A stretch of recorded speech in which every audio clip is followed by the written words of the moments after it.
माज़ूर अफ़राद या जो विकलांग या दिव्यांग भी जिन लोगों को कहते हैं, उन लोगों के लिए पॉलिसी किस स्टेट गवर्नमेंट के पास क्या है, यूनियन टेरिटरीज़ की या जो केंद्र शासित प्रदेश हैं, वहाँ पर क्या सरकार ने अपनी जगह पॉलिसीज़ बनाई हैं, इस पर एक जवाब माँगा गया है और जवाब सुप्रीम कोर्ट ऑफ इंडिया की तरफ से माँगा गया है। एक मफ़ाद आमा में अर्ज़ी दायर की गई थी, जिसको आप पीआईएल कहते हैं, पब्लिक इंटरेस्ट लिटिगेशन, और उस पीआईएल में जवाब माँगा गया था कि हुकूमत से पूछा जाए कि जो हैंडीकैप्ड लोग हैं, जो पर्सन विद डिसेबिलिटीज़ हैं या जो दिव्यांग हैं या फिर जो माज़ूर अफ़राद हैं, उनके लिए स्टेट लेवल पर अभी तक पॉलिसीज़ की बातें तो बड़ी की जा रही हैं, लेकिन बदकिस्मती से हुआ कुछ नहीं है। तो इसमें अब हुआ क्या है कि एक तो सेंट्रल गवर्नमेंट से और बाकी स्टेट से भी इस पीआईएल पर जवाब सुप्रीम कोर्ट में माँगा है, जिसमें ज़हनी या जिस्मानी तौर जो मासूर अफ़राद हैं, जो मेंटल हेल्थ के इश्यूज़ से गुज़र रहे हैं, कहा गया कि उनकी बहाली के लिए, रिहैबिलिटेशन के लिए जो प्रोसेस है, उसमें आपने क्या किया है और जो रहनुमा खतूत हैं, जो गाइडलाइंस हैं, उस पर अभी तक क्या काम किया है। कहा गया कि 18 साल की उम्र के बाद देखभाल करने वाला जिनका कोई नहीं है, स्टेट उनके लिए क्या कर रही है, इस पर जवाब दिया जाए। इस पीआईएल पर स्पेशल बेंच के सामने गई थी chief justice DY Chandrachud, justice B Pardiwala और मनोज मिश्रा की 3 रुकनी जो बेंच थी,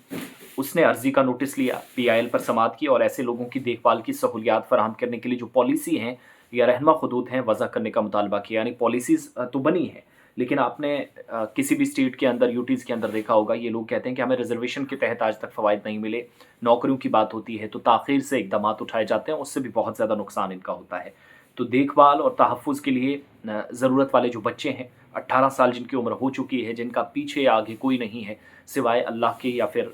मौजूदा सिस्टम के, निज़ाम के, तो इसीलिए कहा गया कि मुख्तलिफ़ बीमारियों में जो लोग मुब्तला हैं, जिनका कोई सहारा नहीं है, देखभाल करने वाला नहीं है, वालिदैन या सरपरस्तों का ख़्याल रखने के लिए जिनका कोई नहीं है, आप वहाँ पर क्या करेंगे? अब कई बच्चे ऐसे हैं, बदकिस्मती आप कह सकते हैं या आज़माइश भी, कि वो ख़ुद माज़ूर हो गए हैं, वालिदैन बुज़ुर्ग हैं, उनका भी प्रेशर एक मेंटली उन पर बढ़ रहा है और वो जो नफ़सियाती दबाव है, उस दौरान उसको कैसे बाहर निकलना है, हुकूमती सतह पर इक़दामात की ज़रूरत है। तो इस बात का बड़ी सख्ती से नोटिस लिया है और बच्चों की तरक्की की वज़ारत जो है और चाइल्ड वेलफेयर मिनिस्ट्री और समाजी इंसाफ़ और बाख्तियार बनाने की वज़ारत के जो माज़ूर अफ़राद हैं, महकमे के चीफ़ कमिश्नर को नोटिस जारी कर दिया गया है। 4 हफ़्तों के अंदर जवाब माँगा गया है कि आप बताएँ, उन तमाम बच्चों की डेटाबेस को बरकरार रखने की हिदायत जो पहले भी जारी की गई थी पिछली समात में, उस पर क्या किया है। जो बच्चे जिनको देखभाल और तहफ़्फ़ुज़ की ज़रूरत है, आइन के तहत इज़्ज़त के साथ वो भी ज़िंदगी गुज़ारें या ज़िंदगी गुज़ारने के हक़ की बुनियाद पर मुतालबात पेश किए गए और माली मदद के साथ बहाली और समाजी दोबारा इंज़माम फ़राहम करता। तो ये सारी चीज़ें हैं जिन पर डिस्कशन होना है। आप देखेंगे तो मुख्तलिफ़ मामलात का हवाला दिया गया है इस पीआईएल में। 2011 के सेंसस के मुताबिक भारत में माज़ूर अफ़राद 26.8 मिलियन हैं,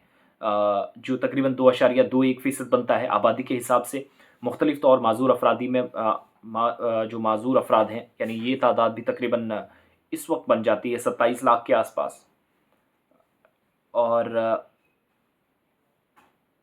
2001 में 21.9 मिलियन से बढ़कर 10 बरसों में 26.8 मिलियन तक पहुंची है और 11.8% ख़वातीन हैं, 14.9% माज़ूर मर्द हैं और कहा यह गया है कि बहुत सारी जगहों पर ऐसे होम्स ओपन किए गए हैं माज़ूर अफ़राद के लिए। आइन के article 21 section 1 of Indian constitution के तहत इज़्ज़त के साथ ज़िंदगी गुजारने का बुनियादी हक़ जो इनको दिया गया है, उसके मुताबिक काम हो, ये इक़दामात किए गए हैं। मगर सवाल बड़ा यही है कि हुकूमती सतह पर पॉलिसीज़ के साथ, गाइडलाइंस के साथ, रिज़र्वेशन के मामलात, नौकरियों के मामलात, देखभाल, तहफ़्फ़ुज़, इज़्ज़त, ज़िंदगी कैसे आगे चलेगी, इसमें हुकूमत का जो रोल है उसमें क्या किया गया है, जवाब माँगा गया है। सुप्रीम कोर्ट में 4 हफ़्तों के अंदर मरकज़ को और तमाम बाकी रियासतों को जवाब देना है।